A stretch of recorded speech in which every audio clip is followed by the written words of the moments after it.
So basically, we recently did a podcast on Kickstarter, and of course, the center of that, the sort of, crisis at the core of everything, if you will, was Double Fine. The fact that Double Fine is supposedly the poster child of companies who have found alternative ways of getting funding, alternative audiences, and, a sort of the main indie company that really made it big. The indie company that could be you. However, I don't think that we've really looked at the situation holistically for obvious reasons. We didn't really go in depth into Double Fine itself.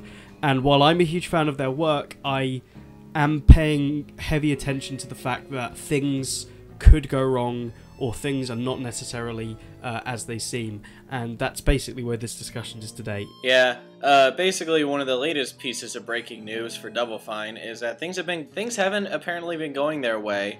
Broken Age, the game that they were trying to fund via Kickstarter, had an original goal of $400,000, but actually managed to rack up $3.3 million on Kickstarter. You would think that with an initial budget of $400,000, they would have more than enough money to make their game, but apparently Double Fine says that they need more money to complete Broken Age, and so they've actually exceeded their budget in that regard, which kind of baffles me. Yes, I think it is possibly a case of their eyes being bigger than their belly. The idea that as a company you naturally want to put out the best product possible, unless of course you're EA, and you want to try and please your audience by bringing in more stuff. It's like, if you've got the money, you might as well use it.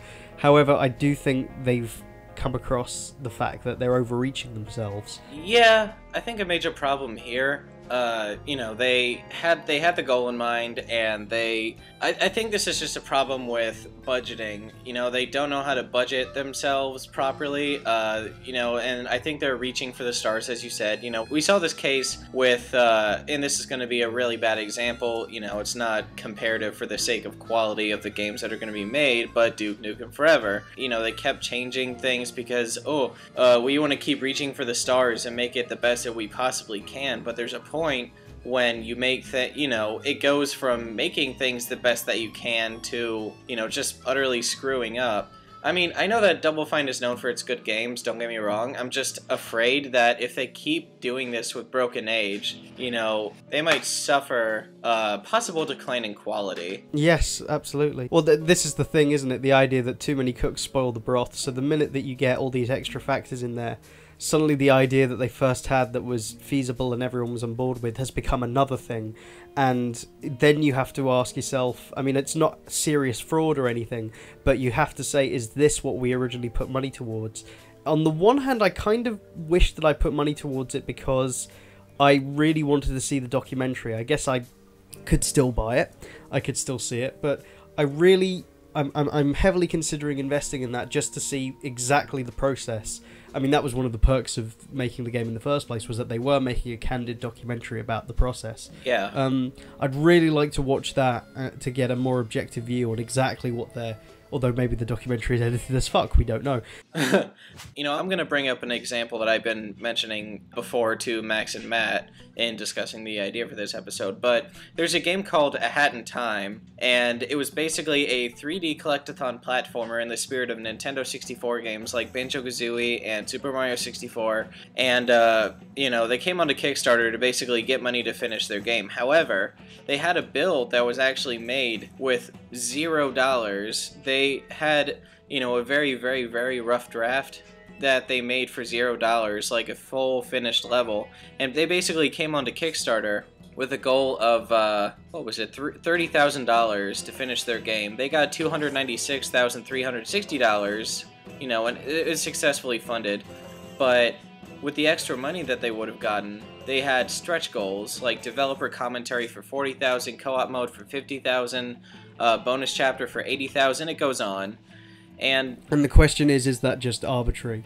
I don't think it is, because the problem that I see in comparison with Double Fine, A Hat in Time's stretch goals, they weren't going to add that stuff in if they had just gotten their original $30,000 goal. This is just bonus stuff. They actually were able to raise the amount of budget, and Whereas you see Broken Age, and they're saying that they need more money to finish the main game itself. So do we see an issue here where, maybe Double Fine is having a hard time budgeting?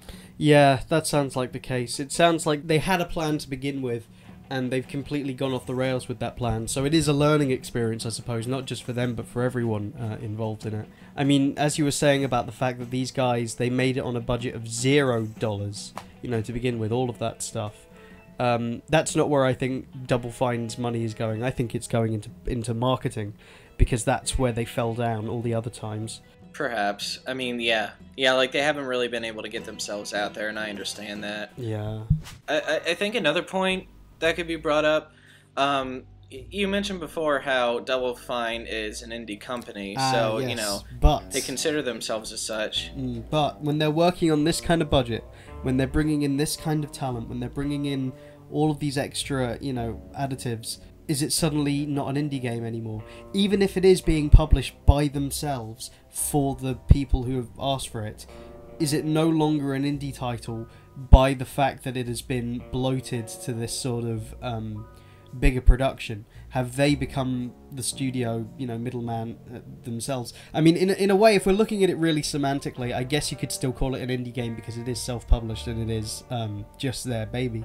But, it's not exactly pushing new talent, and it's certainly not pushing new ideas. I mean, they were very forward about the fact that it is going to be a return to form for adventure games. It's going to be a point and click. Not exactly anything we haven't seen before, if that, makes any sense.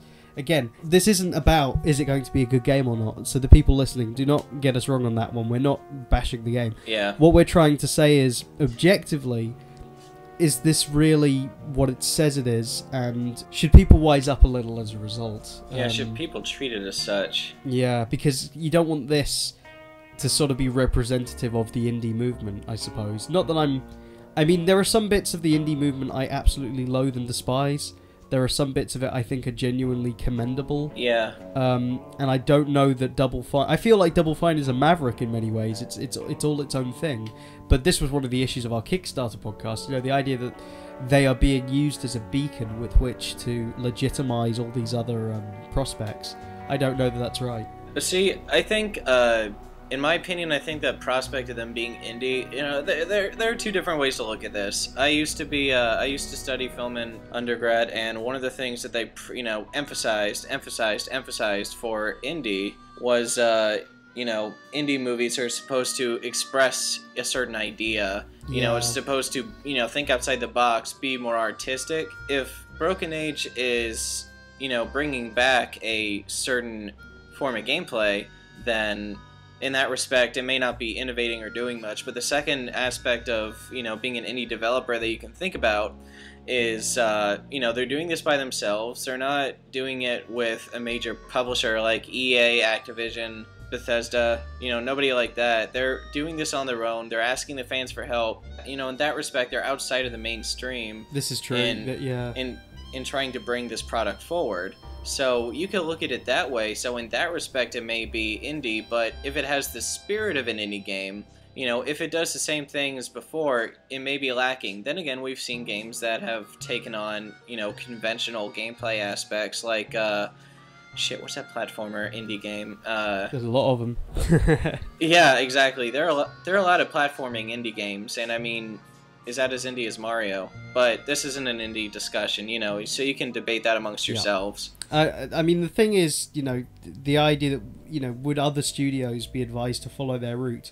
If I'm speaking candidly, I would say that I think that the only way to follow their example is paradoxically to not follow their example and to do your own thing. That to me is, I mean, you were talking about the spirit of an indie game. I think the spirit of an indie game or company is anyone who just decides... obviously there are influences from the outside, but who just decides to do their own thing, their own way, and not straight off the back of something that has literally just come up and gone, hey, we're doing this, which I see happening in the wake of Broken Age. I see a lot of people instantly hopping off and, well, this is our, point-and-click Kickstarter that we've started. Well, this is our... You want to see someone who has wanted to do this badly enough that it may be representative of something that exists, but they want to do it so badly that it feels like a natural thing when they present it. It's something that's just, they've always wanted to do it, and this just happens to be the time that they've managed to make that come forward.